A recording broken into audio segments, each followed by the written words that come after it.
Hi, I found a post that feels like another version of the one that I just spoke about in a recent episode. And so I thought I'd share it with you.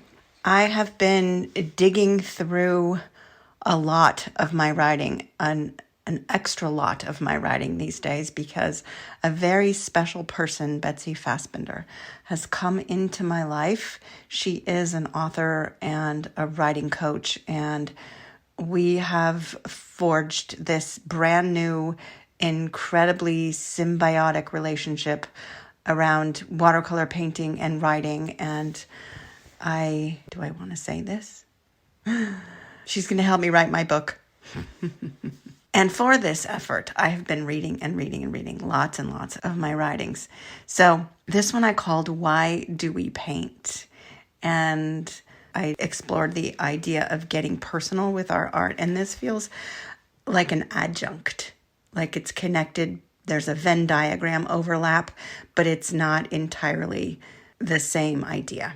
I had written this one in 2017, and it was just after I had been on the jury for the Sausalito Art Festival.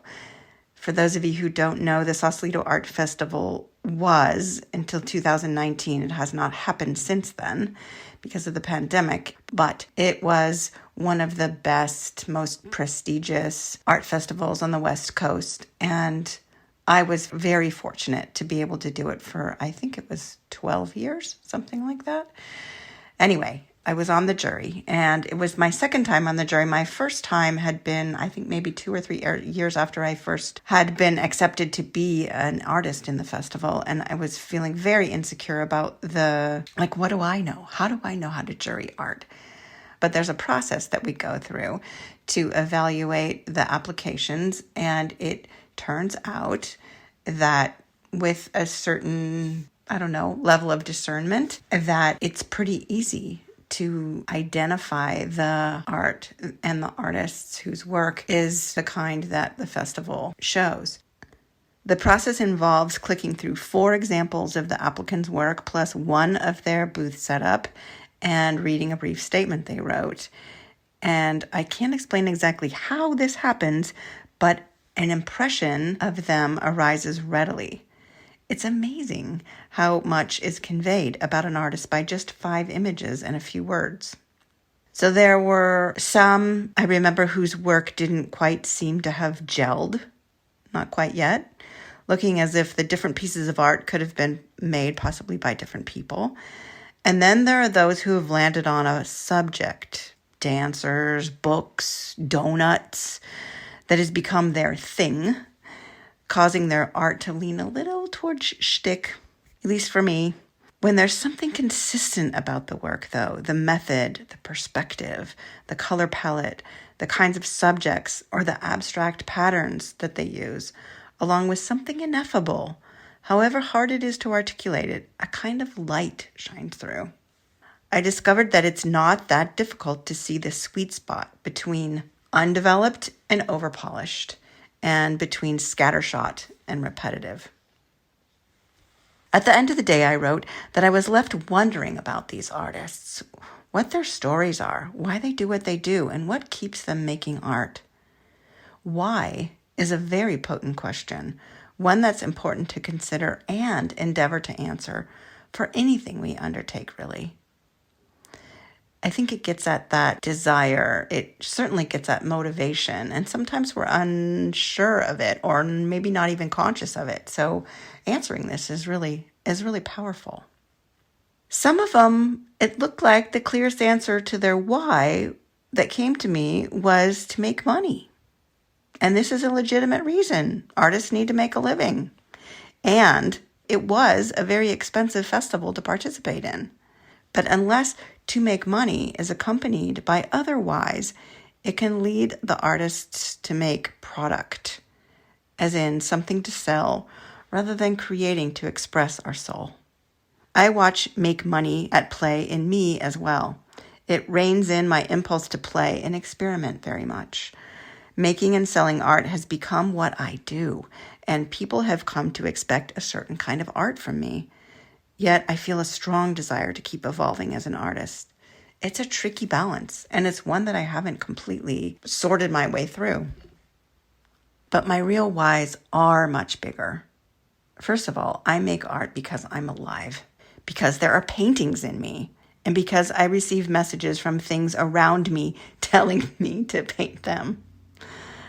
I make art to uphold beauty, life, and light in the world.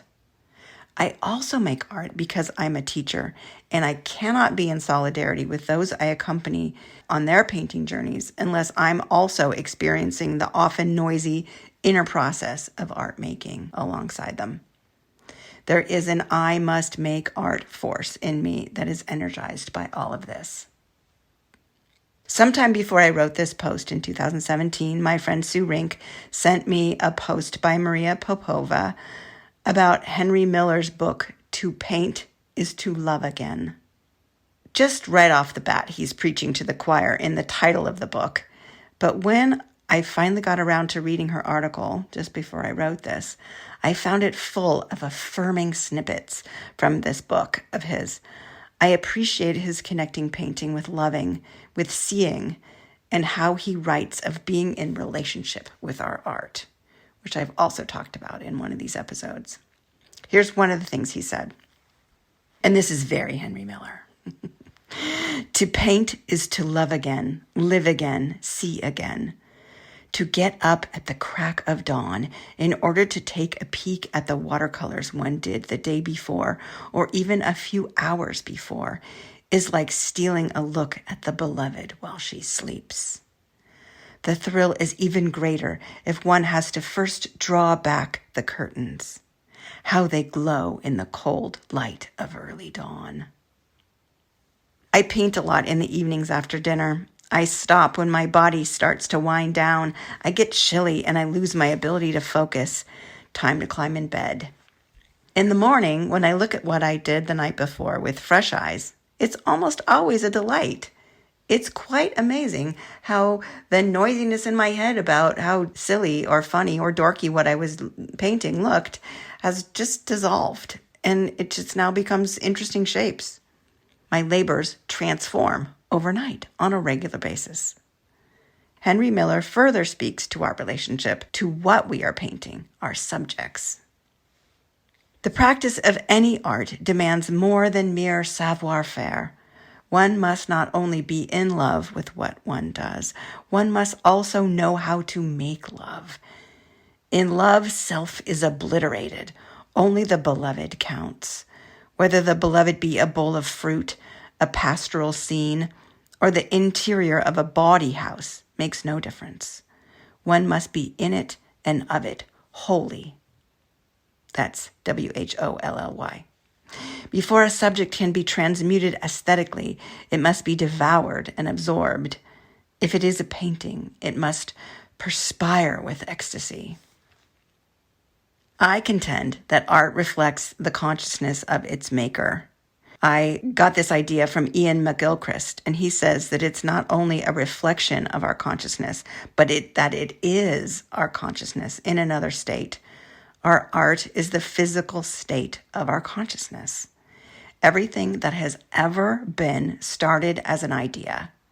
So, with love in the room, when we are making love with our materials, with our subjects, in response to the privilege of being able to make art, the resulting paintings shine with love's light. They perspire with ecstasy, in Henry Miller's words. Yes, painting is challenging, but love and challenge often, maybe always, go hand in hand. The thing is, if we are phoning it in, it shows in our art. There are a few paintings I've done over the years for less than in love with reasons, and it is no wonder why they're still here, unclaimed. It's such a mystery where our impulses to create come from. What impels us to do anything? Why do we fall in love with a person? Why do we desire to do, to make, to have anything? But I also think it's something to pay attention to. Our whys live somewhere in there. This applies not just to making art or even just to creating, but to all the ways we are compelled in life. I know for me, First becoming aware and then getting very clear about why I do what I do has changed how I experience myself. It encourages me, that is, it puts courage in me to progressively allow more and more of my soul into my artwork and into my writing and into recording these episodes of this podcast. I offer a workshop on color that I named Get Intimate with Color. And there's always been a part of me that thinks it's kind of a silly name for an art class. But when I reflect on what had me come up with that name, I realize that I meant it literally. I believe in being intimate with our materials and subjects. Intimate's Latin root means inmost. It requires the inmost parts of us and of what we're working with. You can't be intimate with a tube of paint unless you've really paid attention to how it paints out. Otherwise, it's just a thing that you can hold in your hand, but you have an intimate experience with it when you put it out on your palette and you mix it with water and you put it onto paper and you see what it does and you see what color it is, and then you know it. Then you have a relationship with it. Our soul then is reflected in what we create when it emanates from this place, when we have this level of relationship with what we're doing. To me, this is just the whole enchilada. Intimacy is relationship. Relationship is connection. Connection is the sacred made manifest. It's the God in me seeing the God in you and vice versa. When we make art, we connect. We become intimate with those who see it. For me, there's just no better why. So thank you for listening. Thank you for being with me here today. And thank you for creating all the things that you do, because you are the only one who can do what you do as you do it. Okay, till next time. Bye-bye.